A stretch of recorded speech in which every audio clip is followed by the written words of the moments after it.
Hello, everybody. 2025 is almost here. We are just a few weeks away from the new year, and two industries are going very, very hot within tech, which is AI and cybersecurity. But which is the right career path for you? Now, in this video, that's when I'm going to try and help you decide. We're going to be deep diving into AI and cybersecurity and hopefully helping you decide which is the right career path for you. So this video could help you make that very, very important career decision. So stay tuned. If you're new here, my name is Taimur and I talk about cloud security and AI and general cybersecurity career advice. And this video is part 3 of a series I'm doing to help you land that cybersecurity job, that tech job, that AI job in 2025. So if you're interested, do check out the earlier videos on this channel. But let's get started. So the whole point of this video is AI versus cybersecurity in 2025, which is the right career path for you. Now, the point of this video is not to bash AI or cybersecurity. Both of these are amazing fields. So please, if I'm a cybersecurity guy, I'm not going to be saying anything bad about AI or vice versa. But it is to help you make like a proper calculated decision to decide which is the right career path for you. And if you're new here, please do like and subscribe to this channel. Share this video if you found it useful. So one thing I always advise people is please do not start a career just because people are telling you make lots of money. Like if you haven't decided, somebody tells you that AI is paying really well or cybersecurity is paying really well, and on the basis of that you decide your career. That's the wrong way to go about it. You should first decide your career goals and your interest, like your career goals. Where do you want to be in 3 to 5 year time, and what's your interest? So if you miss out on either one of the two, you're going to have problems. If you decide I want to be like a senior, I don't know, if you want to be a CISO but you have no interest in cybersecurity, that's not the way to go, right? Or if you decide I want to go in AI, but you don't have a career plan, so you'll have no idea what path you want to take, right? So it's very, very important. Decide where you want to be in 3 to 5 years and decide what is your passion, what is that thing which is interesting you. And this is what I want to talk about. So when we talk about cybersecurity or AI and we want to think about which is the right path for us, there are actually 4 things you want to be thinking about. One is market demand, one is what skills are needed, one is the entry barrier, like how difficult it is to start it, and fourth is of course the salaries. We are doing job to earn money, right? Nobody is doing it out of charity. So you want to earn a good amount of money also. So these are the 4 things I'm going to be discussing, and hopefully these will help you decide and reach that career decision when it comes to cybersecurity or AI. So let's get started. The first one is AI, the market demand for AI. I think if you've been studying anything for the past 3 to 4 years, 2 or 3 years, you know just how hot AI is. Even before ChatGPT came and became the most popular app of all time, AI was going very, very hot. It is one of the biggest priorities for companies and governments. So believe me when I say you're not going to have any shortage of AI jobs anytime soon. Read any jobs report from the World Economic Forum or pretty much any from LinkedIn, from KPMG, and you will see that AI is considered to be a very, very important short-term and long-term priority for most companies, for most governments. Gartner has said that they expect 80% of companies, they will be using Gen AI applications in some form or another by 2026. So like I said, AI is a very, very hot field. It is not going to go away anytime soon. So the market demand for AI is going to be strong, both in the short term and in the long term. At the same time, what is the market demand for cybersecurity? Now, cybersecurity, it has always historically remained strong. As long as you have things connected to the internet, as long as you have data with cyber criminals, like you're going to have cyber crime happening, and cybersecurity professionals, we're going to be in high demand. The market is expected to hit like 400 billion by 2028. I think that's like a short figure. I think it's going to be even bigger than this, just to let you know. And cybercrime right now, it's a $1 trillion industry. Cyber criminals are not impacted by hiring freezes. They are not impacted by things like budget cuts. Cybersecurity is going to remain very, very strong. If you take a look at the global risk report from the World Economic Forum, they talked about like what are the short-term and the long-term risks which companies are facing for the next like 10 years or so, right? And you can see both in the short term and the long term, cybersecurity is very, very important. If you look at in the next 2 years, number 4 is cyber insecurity. And even in 10 years time, number 8 will still be cyber insecurity. This just goes to show you just how important cybersecurity is. So again, you will not have like any shortage. Cybersecurity is not going to go obsolete anytime soon. The market might get saturated, that's a separate thing, but the demand for cybersecurity will always be there. Okay, so now that we've seen both AI and cybersecurity, they're going to be in demand. What are the skills needed? Now, this is very, very important because both AI and cybersecurity, they are like massive field. So, in both of them, you have to think about what career you are choosing, like which path do you want to go, and based on that, you need different skills. So this is very, very important. A lot of time people think that I just need to learn machine learning and I can go into AI. No, if you're deciding to be like an AI products guy or a solutions architect, you don't need to dive deep too much into machine learning, right? Similarly with cybersecurity, if you want to be a GRC professional, you don't need to know like penetration testing or anything like that, right? So both of these things keep in mind. So when we talk about skills are needed for AI, let's take a look at the different career paths. The first one, the one where usually people start, is a machine learning engineer. You need to know programming, obviously, for that, like Python, Java, frameworks like TensorFlow. The concept of data engineering, you're going to be working with a huge amounts of data, which are usually on cloud platforms, right? AWS, Azure, Google Cloud. You need to know things like ML ops, like Docker, Kubernetes. And the future career path is great for these sort of things. You can become like an AI solutions architect. You can become a data science manager. You can become a head of AI engineering. Like I said, there are so many pathways open to you if you start out as a machine learning engineer. Moving on from that, you can become an AI data scientist. If you are even more technical, if you like to work with data, right? Data is your hobby, analyzing data, looking at massive data sets. You can become a data scientist, an AI based data scientist. You need to know things like SQL, data visualization, Tableau, Power BI. At the same time, you need to know the different types of machine learning algorithms that are there. Python. If you don't like numbers and you don't like programming, this is not the career for you. Honestly speaking, if you want to become like a machine learning engineer or an AI data scientist, but you need to know also how to communicate the findings you get from data to senior management. And you can become like going on a senior data scientist, a data science lead, director of data analytics. AI and data science are very, very closely linked together. So this is like a great career path to choose. An AI product manager. So this is what I wanted to talk about, that a lot of people think that you need to be only technical to work in AI, but that's not correct. You can become an AI product manager. So many companies are looking for people who can sell their AI products, right? They can bridge that gap between technical and business. And you need people like AI product managers who know about AI machine learning at a high level, but they also know things like market trends, competitive analysis. They are able to bridge that gap between technical and sales and actually go out and sell AI products. So you can become like a senior AI product manager, director of AI product management, VP of products. I mean, there's so many opportunities you can go. AI ethics specialist. This is another thing which is slowly becoming more and more popular as things like the NIST AI risk management framework have come out, or the EU AI Act. You need to know things like ethics and compliance.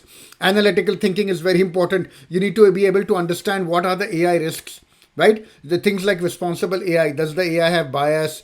Can you explain AI? Like if an AI is making decisions based on which it is like giving people medical treatment, giving people loans, giving people insurance claims.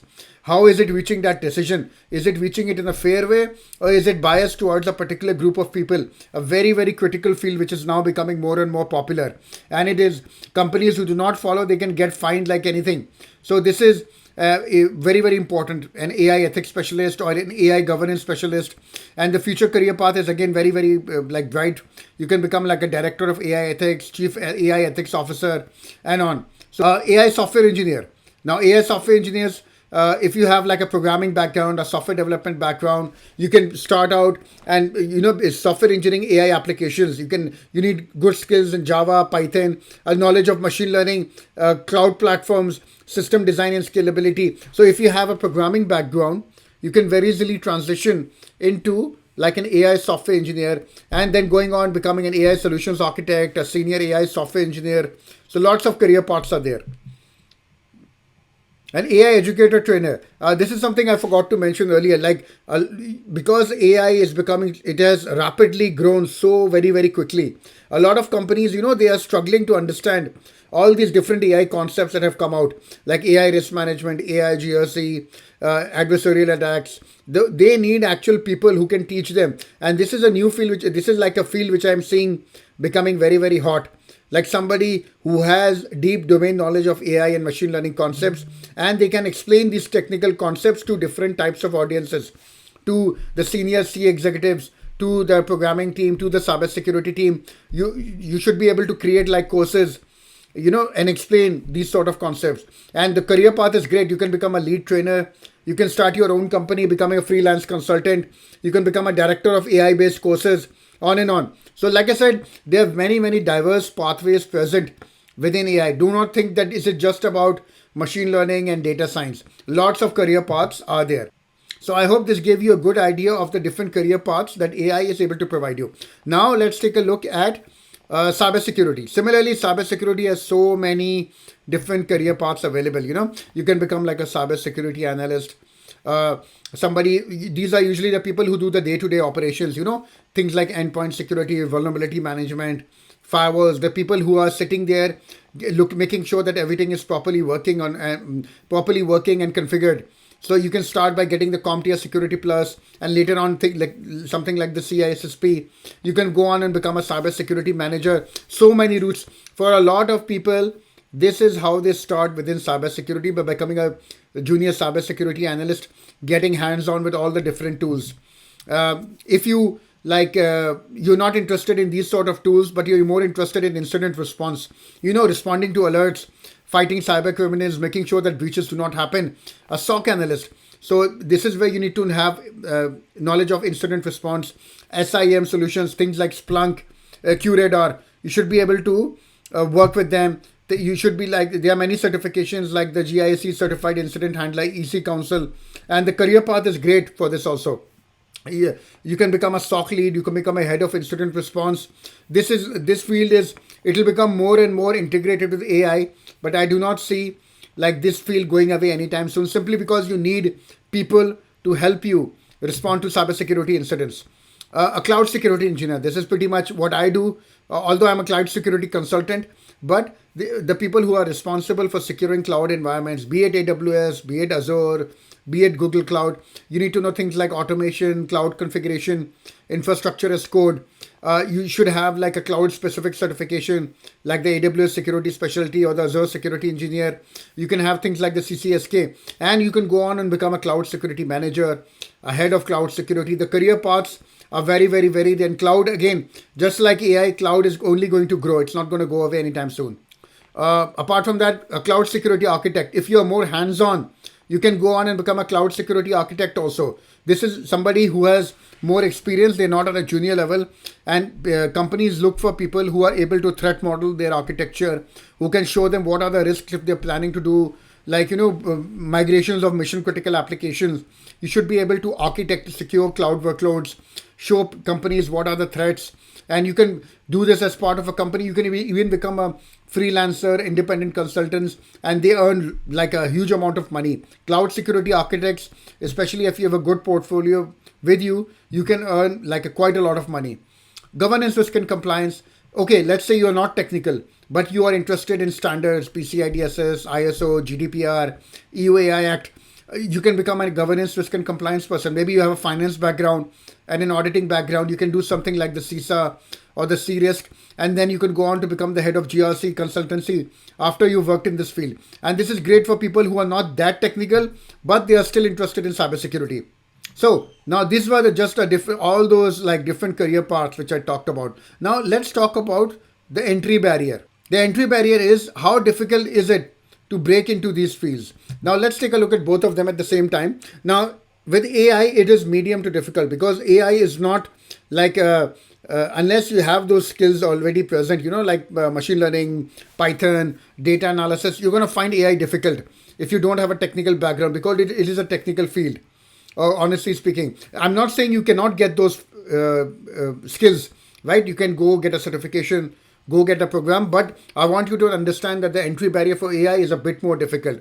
With cybersecurity, it is easier because, simply put, the cybersecurity, there are so many entry points, right? You can become a cybersecurity analyst, or you can start with GRC, and there are simply a lot of entry points already available. Cybersecurity industry has been there for decades, and there are many ways of getting into it. There are many like entry points, internships, and simply put, it's just more easier to get into cybersecurity as compared to AI if you're a complete beginner.